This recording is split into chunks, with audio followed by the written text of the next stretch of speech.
আজকে আমাদের জামায়াতে ইসলামের আয়োজিত দেবগঞ্জ পৌরসভা 4 নং ওয়ার্ড কমিটির উদ্দেশ্যে যে আলোচনা সভার আয়োজন করা হয়েছে, আলোচনা সভার সম্মানিত সভাপতি, প্রধান অতিথি, বিশেষ অতিথি সহ মঞ্চ বিশিষ্ট সকলে এবং প্রতারণার আমার মা বোনেরা সকলের প্রতি আমার সালাম, আসসালামু আলাইকুম ওয়া রাহমাতুল্লাহ।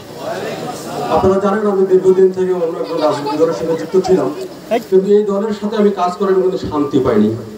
শান্তির জায়গাটা হচ্ছে এরকম যে আমি 2021 সালে 20 সেপ্টেম্বর 2021 সালে দেবগঞ্জ পৌরসভার 4 নং ওয়ার্ডের কাউন্সিলর হিসাবে নির্বাচিত হই।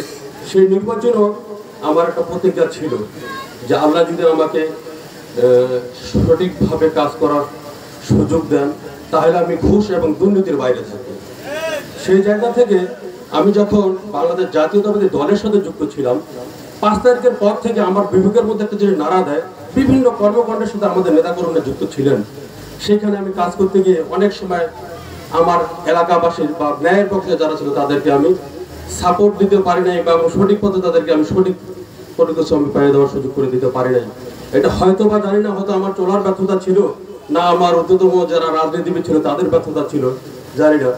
তখন থেকে আমার মনে হয়েছিল যে আমি যেহেতু ঘুষ এবং দুর্নীতির বাইরে থাকি, আমি আমার এলাকাবাসীর সেবা করি, বিভিন্ন প্রতিষ্ঠানের সঙ্গে যুক্ত আছি, সেহেতু আমার বারবার মনের মধ্যে জায়গা দেয় আমি এমন একজন দলের সাথে যুক্ত হব যেখানে ভালো মানুষ থাকবে, যেখানে ভালো কাজ হবে, যেখানে সততার সহিত কাজ করা যাবে।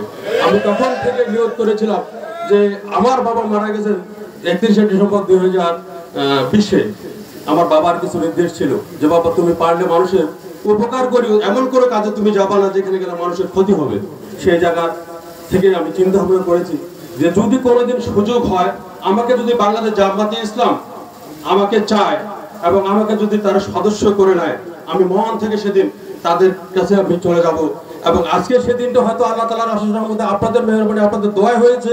হ্যাঁ, আমি আপনাদের সকলের কাছে আবারও বিরোধী করে আপনারা সকলে দোয়া করবেন আমি যেন আগামী দিনগুলোতে এই বাংলাদেশ জামায়াতে ইসলামের সাথে কোরআন হাদিসের আলোকে আমার জীবনটাকে আমি কাটাতে পারি এবং ন্যায় এবং সততার সহিত চলতে পারি, আমার এলাকাবাসীর সাথে থাকতে পারি, ভালো কাজের সাথে থাকতে পারি, এবং সর্বোপরি আমি যে কাজগুলো করি আমার কবর খনন থেকে শুরু করে অসহায় মানুষকে নিয়ে কাজ করা, সেটা যেন আমি নিয়মিতভাবে করতে পারি। আপনারা এই জন্য আমার জন্য সকলে দোয়া করবেন।